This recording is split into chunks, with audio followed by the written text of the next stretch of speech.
어, 제가 요즘에 살을 좀 빼려고 하루에 한 끼를 샐러드를 먹고 있습니다. 이렇게 서울에 올라온 뒤에 인생 최대 몸무게를 지금 계속 갱신하고 있어서 살을 좀 빼야 되겠다 싶습니다. 인터넷에 한번 찾아보니까요. 요즘은 이렇게 다이어트 열풍 시대라서 그런지 샐러드를 일주일 분량씩 이렇게 보내주는 곳이 있었습니다. 이 야채만 먹는 건 너무 자신이 없어가지고 안에 닭가슴살도 있고 훈제오리도 있고 뭐 여러 가지를 가미해서 먹기 좋게 배달해 주는 곳이 있어서 거기를 지금 이용을 하고 있습니다. 그래서 샐러드를 먹기는 먹는데 먹는 게 참 고역입니다. 이렇게 냉장고를 열면 일주일치 샐러드가 이렇게 막 들어가 있거든요. 그걸 먹어야 한다는 걸 알면서도 냉장고에 다른 먹을 게 없는지 한참을 이제 뒤적거리게 됩니다. 차라리 치킨을 시킬까? 햄버거를 시킬까? 나가서 먹을까? 이렇게 고민을 하다가 마지막에 샐러드를 집어듭니다. 이렇게 살을 빼겠다고 마음을 굳게 먹어도 이렇게 매일매일 찾아오는 이렇게 맛있는 음식에 대한 유혹을 이겨내는 게 참 쉽지 않습니다. 어제 저녁도 샐러드 먹기에 실패하고 치킨을 시켜버렸습니다. 그래서 이렇게 새삼 느끼는 것 중에 하나가 사람이 무엇인가를 결단하고 그 결단을 이렇게 의미 있게 바꾸어 나가는 과정은 참 힘든 것 같다는 생각을 합니다. 끊임없이 유혹이 찾아오고 그 유혹에 맞서서 마음을 단단히 먹는 것이 결코 쉬운 일은 아닌 것 같습니다. 신앙도 마찬가지입니다. 우리가 하나님의 백성으로 부름을 받았다면 그에 합당하게 우리의 삶을 변화시켜 나가야 하고 그러기 위해서는 굳은 다짐과 결단이 필요합니다. 그 중에서 우리에게 가장 필요하고 가장 중요한 결단 중에 하나가 죄를 멀리하는 것이라고 생각합니다. 사실 다이어트를 위해서 하루에 한 끼만 샐러드를 먹는 것도 쉽지 않은데 이 죄를 멀리하는 것은 결코 만만하게 볼 일이 아니겠죠. 쉽게 쟁취할 수 있는 것도 아니고 오히려 수많은 실패와 좌절을 가져다 줄 때도 있을 겁니다. 저도 목회의 길을 걸으면서 제 안에 반복되고 있는 죄들, 하나님과의 관계를 방해하는 여러 가지 죄를 어떻게 하면 멀리할 수 있을까? 이 고민을 지금도 계속 던지고 있는 중이고요. 이 고민이 비단 저 혼자만의 고민이 아니라 여기에 있는 우리 모두가 함께 고민해야 될 문제라고 생각합니다. 그래서 오늘은 우리의 죄라고 하는 것이 우리가 상상하는 것 이상으로 얼마나 더러운 것인지 또 그 죄를 멀리하기 위해서 필요한 건 무엇인지 우리가 함께 살펴보면서 은혜를 나누려고 합니다. 우리 먼저 1절을 한번 보실까요? 우리 1절 말씀 우리 같이 한번 읽어보겠습니다. 시작.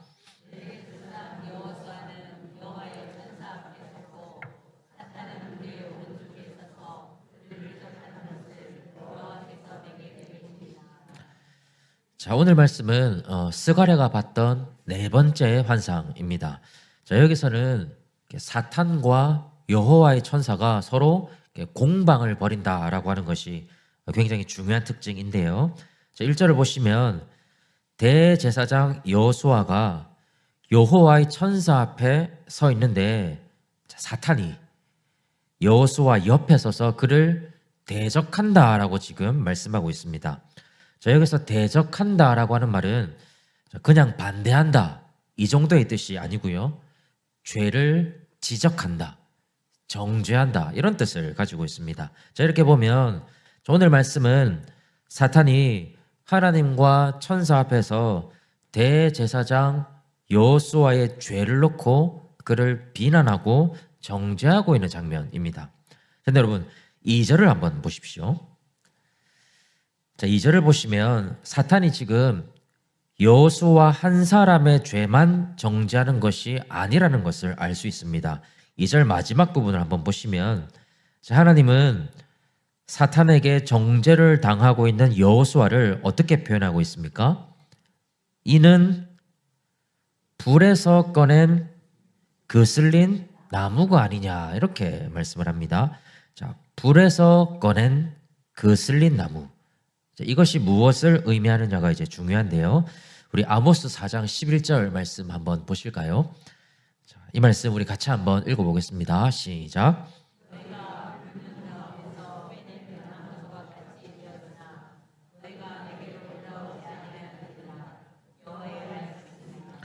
자, 여기에 보시면 너희가 불 붙는 가운데서 빼낸 나무 조각 같다라고 말씀하시는 장면이 나옵니다. 자, 오늘 말씀 2절에서 저희가 봤던 불에서 꺼낸 그 쓸린 나무라는 말과 사실상 똑같은 표현이 이제 등장하고 있는 것이죠. 자, 이 말씀이 무슨 의미인가 하면 구약에서 불은 하나님의 심판을 상징합니다. 자, 그래서 불 붙는 가운데서 빼냈다라고 하는 말은 불 같은 하나님의 심판을 받았지만 그 심판으로 인해서 완전히 소멸된 게 아니라 심판을 받는 중에 하나님의 은혜로 건짐을 받았다라고 하는 뜻입니다. 그래서 이스라엘 백성들 전체가 하나님의 심판을 경험했다가 잠시 회복된 상태를 두고 불 붙는 가운데서 빼낸 나무 조각 같다라고 지금 말씀하고 계시는 겁니다. 자, 그래서 오늘 말씀 2절에서 불에서 꺼낸 그슬린 나무라는 말은 여호수아 한 사람만 지칭하는 것이 아니고요. 하나님의 심판으로 포로 생활을 겪었다가 다시 예루살렘으로 귀환한 이스라엘 백성 전체를 지금 가리키고 있는 말입니다. 자, 이렇게 보면 사탄이 대제사장 여호수아만 정죄하고 있는 것이 아니죠. 여호수아를 필두로 해서 이스라엘 백성들 전체의 죄를 그것도 하나님 앞에서 고발하고 정죄하고 있는 장면인 겁니다. 그런데 여러분, 우리가 이 장면을 조금은 심각하게 받아들여야 합니다. 한번 생각해 보십시오. 만약에 타고 있는 나무를 불에서 꺼내지 않았다면 그 나무는 어떻게 됐겠습니까? 재가 되어서 다 사라졌을 겁니다. 마찬가지로 이스라엘의 죄악을 향한 하나님의 분노와 심판이 사그러들지 않았다면 이스라엘 백성들은 지상에서 다 멸절하고 말았을 겁니다. 포로 생활에서 돌아오지도 못했겠죠.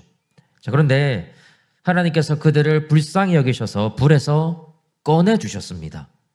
죄를 용서해 주셨고 포로 생활이 끝나게 하셨고 그래서 이제는 고향으로 돌아와서 회복의 은혜를 누리도록 인도하셨습니다. 여러분, 이스라엘이 이렇게 용서함을 입었고 다시 소성케 되었다면 적어도 하나님께서 심판의 이유로 지적하셨던 그 죄에서만큼은 벗어나려고 노력해야 하는 것이 당연한 일 아닙니까? 죄 때문에 겪게 된 아픔과 고초를 가슴에 새겨놓고 다시는 그 죄에 빠지지 않으려고 노력하는 게 정상이 아니겠습니까? 자, 그런데 스가랴 1장 1절에서 6절까지를 보면 심판당하기 전에 이스라엘도 아니고 포로 생활에서 돌아온 지 얼마 되지도 않았고 이제 갓 회복의 은혜를 경험한 이스라엘이 또다시 죄의 구렁텅이로 돌아가 버려서 하나님께 책망받는 장면이 나오고 있습니다.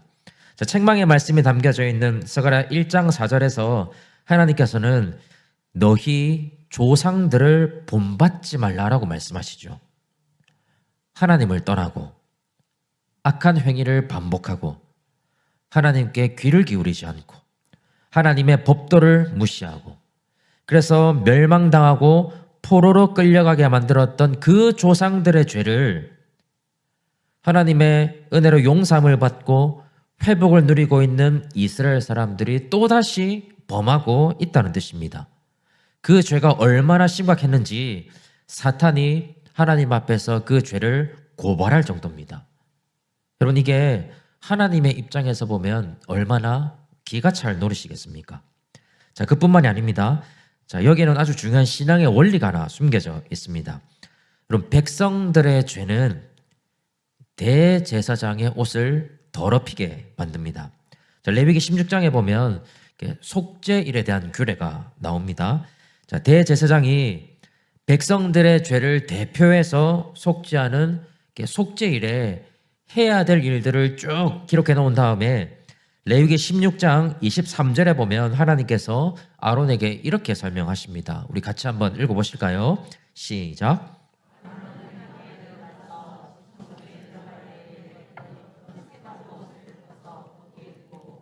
자, 핵심은 옷을 벗으라고 말씀하시죠. 왜 옷을 벗으라고 말씀하셨을까요?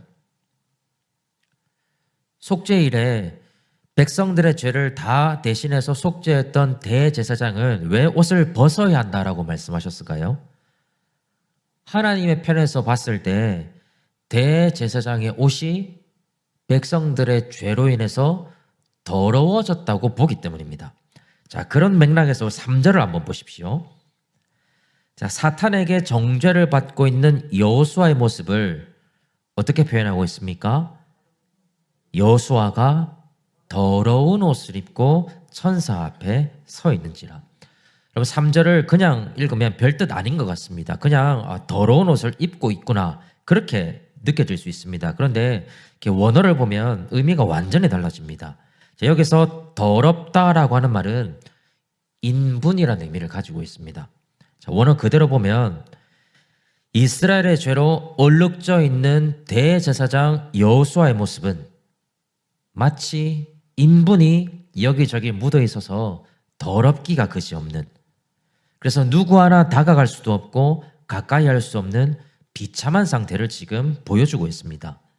이스라엘 백성들 각자의 죄가 자기 자신을 더럽힐 뿐만 아니라 대제사장을 더러워지게 한 겁니다. 여러분 이 장면을 오늘 우리에게 한번 적용시켜 보십시오. 이스라엘이 하나님의 심판이었던 포로 생활에서 돌아와서 회복된 삶을 살아갔던 것처럼 저와 여러분들도 예수님을 믿는 믿음으로 하나님의 무서운 심판에서 건짐을 받았고 이제는 구원을 누리면서 회복된 백성으로 이 세상을 살아가고 있습니다. 그런데 우리가 여전히 죄 가운데 살아가고 죄를 멀리하지 못한다면 그건 그냥 우리 자신만 더러워지는 게 아닙니다. 우리가 이걸 꼭 기억해야 되는데요. 죄를 범했을 때 내가 더러워졌으니 내가 깨끗해져야지 이런 문제가 아닙니다. 이스라엘 백성들의 죄가 대제사장인 여호수아의 옷을 더럽히듯 우리의 죄가 우리의 영원한 대제사장이신 예수님의 옷을 더럽히게 된다는 점입니다. 그럼 예수님이 누구십니까? 우리를 위해서 하늘 영광 다 버리셨고 비천한 인간의 몸을 입고 이 세상에 오셨지만 그분은 만왕의 왕이십니다. 우리와 같은 성정을 입으셨지만 그분에게는 죄가 없고 그분에게는 정결과 거룩함만 가득합니다. 세상의 그 어떤 존재도 감히 예수 그리스도를 더럽히게 만들 수 없습니다. 사탄이 아무리 예수님을 시험하고 아무리 유혹해도 예수님의 거룩함을 한 점이라도 그분의 정결함을 한 획이라도 손상시킬 수 없었습니다. 그런데 예수님을 믿는 그리스도인들이 더 적나라하게 이야기해서 그분의 십자가 연합해서 그분과 함께 죽었다가 그분의 부활에 연합해서 다시 살아난 우리들이 죄를 멀리하지 못한다면 우리의 죄가 그리스도의 정결한 옷을 더럽히게 만듭니다.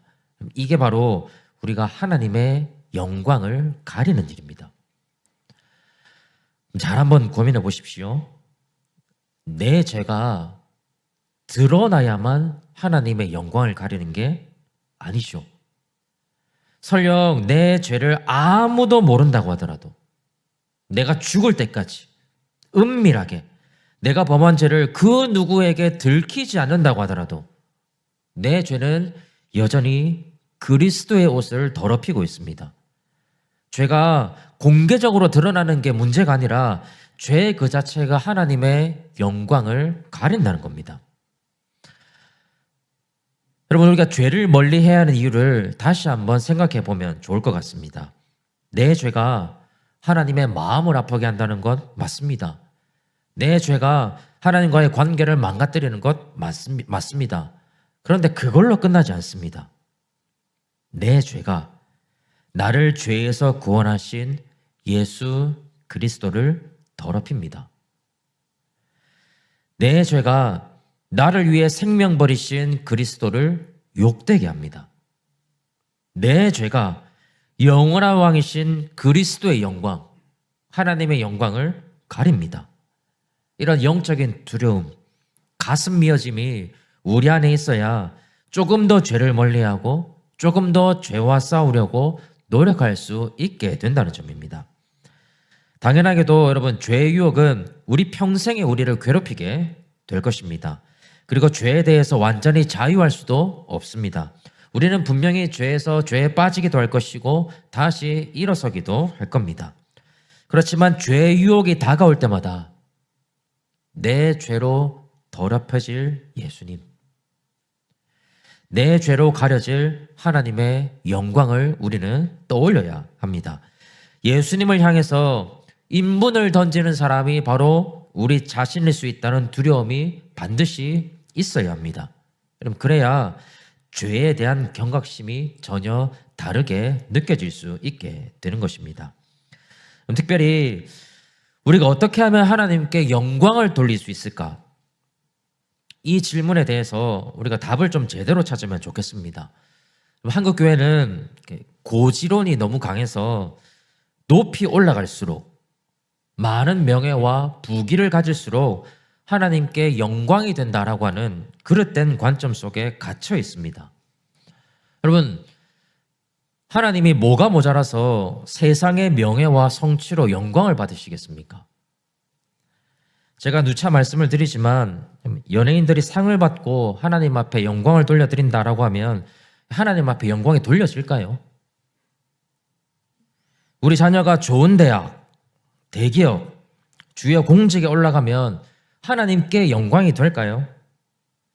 내가 어마어마한 돈을 벌면, 내가 존경받는 위치에 올라서면 이건 내가 한 것이 아니고 하나님이 하셨다, 그렇게 말만 하면 하나님 앞에 영광이 될까요?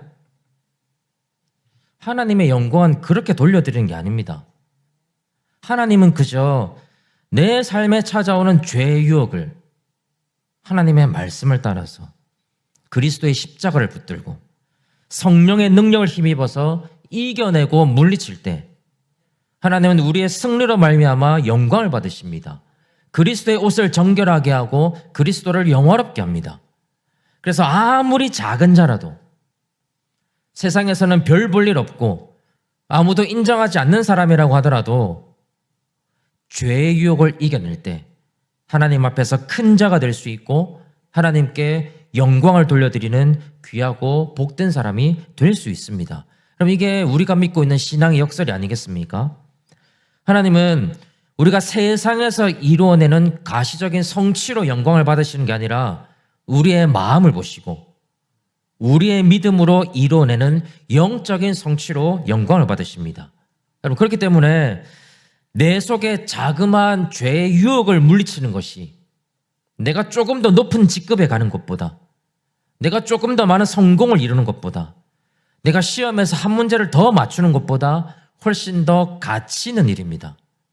아무리 높은 자리에 오른다고 한들 죄를 멀리하지 못해서 그리스도의 옷을 더럽히고 그분의 영광을 가린다면 아무런 의미가 없는 것이죠. 그럼 게다가 4절을 한번 보십시오.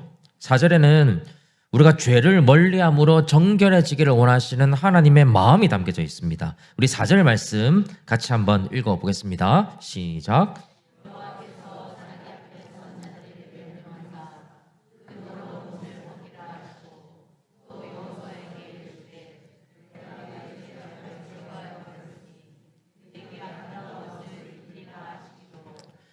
그럼 잘 한번 보십시오. 자, 여호수아의 더러운 옷을 깨끗하게 만드는 주체가 누굽니까? 누구죠? 하나님이시죠. 하나님께서 여호수아에게 너의 옷이 더러우니 너가 벗어라 이렇게 말씀하지 않으시죠. 내가 벗기겠다라고 말씀하십니다. 우리도 마찬가지입니다. 하나님은 우리 예수님의 십자가 죽음을 통해서 우리가 입고 있는 더러운 옷을 벗기게 하셨습니다. 그래서 예수님의 보혈을 힘입은 우리가 입고 있어야 할 옷은 어떤 옷입니까? 더러운 옷이 아니라 아름다운 옷입니다. 여러분 한번 고민해 보십시오. 하나님께서 이미 우리에게 더러운 옷을 벗겨버리시고 아름다운 옷을 입혀주셨는데 우리가 어떻게 그 아름다운 옷을 죄 때문에 더럽히면서 살아갈 수가 있겠습니까? 우리의 옷만 더러워지면 모르겠는데 우리를 죄에서 구원하신 예수 그리스도마저도 더럽히게 된다면 우리를 구원하신 하나님 앞에서 얼마나 죄송한 일입니까? 우리는 더러운 옷을 벗어던지고 하나님이 입혀주신 아름다운 옷을 회복하면서 살아가야 합니다. 그렇다면 하나님께서 친히 입혀주신 아름다운 옷, 그것을 우리가 입고 살아가야 하는데 그럼 그 아름다운 옷이 도대체 무엇을 의미하겠습니까? 7절을 한번 보십시오.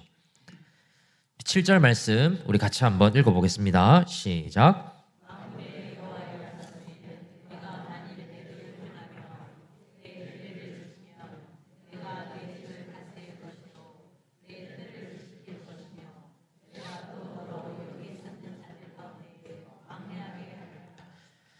자, 여러분 7절에서 가장 중요한 내용이 내 도를 행하며입니다. 이걸 원어 성경 그대로 해석하면요, 나의 길을 걸으며입니다. 우리가 여러분 성경을 읽을 때 자주 보게 되는 행한다는 말이 있지 않습니까?